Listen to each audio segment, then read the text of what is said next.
Seorang napi kasus terorisme di Lapas Kelas 2 Palu, Sulawesi Tengah menyatakan ikrar setia kepada Negara Kesatuan Republik Indonesia (NKRI).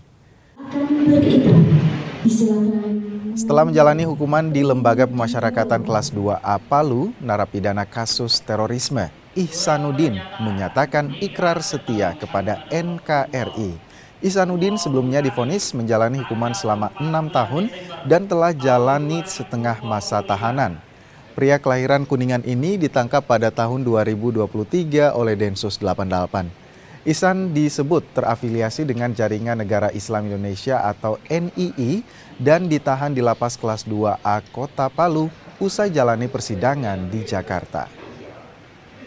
Mari kita bergabung kembali ke Negara Kesatuan Republik Indonesia karena tidak bisa kita pungkiri bahwa negara ini menyediakan dan memberikan kesempatan kita untuk melaksanakan syariat Islam dengan leluasa.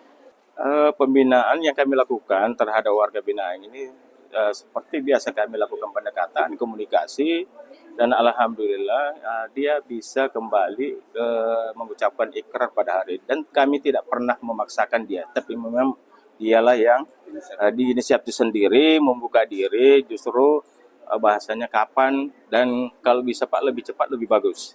Nah itu bahasanya kepada kami. Dan karena mulai hari ini dia berikrar, otomatis semua hak sebagai warga binaan kita bisa berikan.